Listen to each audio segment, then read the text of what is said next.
So how do I take decisions? For me, main influence dating back decades is from the Hagakure. One should take all decisions within 7 breaths. So breathing in, breathing out 7 times. And that was before the whole mindfulness fuss. There was just somebody reading it in a movie and then me following up on it. So I think the main point about taking decisions is really taking them. So it's actually breathing 7 times in, 7 times out. But then learning from the consequences. It's trivial. It's so easy. And yet I thought about it now for a long time. And this is my main point. So if you can make a two-dimensional system, where you can say, how should you take decisions? So you have one, and then there's a second one that I came up with, right? So the first is the potential of the learning opportunity that I said. You learn from your decisions. The second is how lasting your decision is potentially on your time budget. Taking a decision with a high learning payout and a low impact on your time budget is a no-brainer. So this is people shouldn't think about this. But most people postpone question the longest time if they have these big questions, right? So in this line of thinking, this means how big is the impact on your time? I think I personally never thought longer about something than the decision impacted me. So that's already, I feel, a good start. It's a matter of scale, right? But it's also a matter of baby steps. Sometimes you feel like, do I want another coffee? Do I take a break? Do I need a shower? Do I need to stop making this video?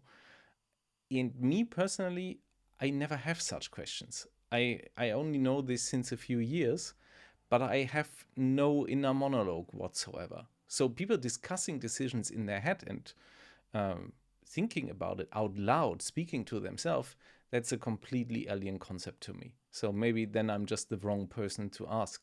I think it doesn't make me any better or worse than anybody else, but I don't have the concept of inner monologue. So I don't know what people basically say when they think out loud. So but I propose, and I think this is then something that I necessarily did because I don't have these inner monologues, is you outsource them. You outsource your decisions either to your subconscious, if possible. So you want to minimize any decisions within your daily structure because decision fatigue is a fact. If you take too many decisions, you're getting tired of it over the day, and we all have certain debt to pay, and you can't take endless decisions. So we need to learn to decide less. We need to take less decisions. Basically, all successful people follow this path, baby steps, and it's such a long learning curve, right? But then suppose you have the next decision in front of you. The first question is, does it matter at all?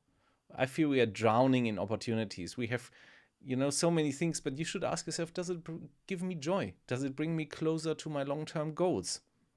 Does it support my equilibrium? Like, do I stay healthy with that, right? So this is what I typically would ask myself, but I don't really ask it internally. Why? Because I learned that I live by rules, by paradigms, by guidelines, and I learned these. And I learned these also by discussing these things with people in my surrounding. So people in my surrounding now can basically, I think, anticipate the majority of my decisions. If they have the same knowledge, if they have the knowledge about me, if they share the experience, and if they have the capacity for anticipation, they really know what I'm thinking and what I'm going to do. And I feel that's fine because most people don't share all my experience. They don't have the capacity really to like put yourself into somebody else's shoes. But people who know me well, I think for them I'm pretty stable and predictable in many terms. Maybe not in the like high propelled ideas thinking, but in taking decisions, it's pretty clear. So and that brings me to my most important point. You need to externalize your decisions. You need to discuss them with your peers and your mentors, with other people. And me, for instance, I discuss many decisions with my Padawans and with the diversity of my team and with my peers and with like everybody in my surrounding. It's I almost like I'm flooding them in my own decisions sometimes, I feel. But you need to discuss your decisions with others in order to step out of yourself, to gain some outside perspective. If you see yourself through the eyes of others, you can learn not only to reflect better, but you learn about your flaws, about your failures. And most decisions we take, we hardly take alone. We are part of an interdependent network of friends, of other scientists, of relatives, so many people. So, I involve others in my decisions because I also owe it to them. So, it's not only a mere soundboard, but it's a safety net. And it's also us as a team or us as a family. So, and what then is, I think, really important is never look back. It's all nice with like all the philosophy and like the good life and like all these things. But once you take a decision, stand up to it, own it, never question it, because it happened based on the knowledge you had at the time. You may admit that you were wrong, that you took your decision to the best of your knowledge, but that's then not a mistake. You may admit that you were wrong, and you took your decision based on the best of the information that you had at the time. Why bother later with regrets? They don't work. I never look back. It's all only in fondness of all the opportunities and smiling at my own foolishness. So, this is what learning is about. We are wrong all the time. That's okay. We should not be wrong about the same thing twice, or maybe 3 times, 4 times, 5 times, don't know. So, taking decisions is learning to take decisions.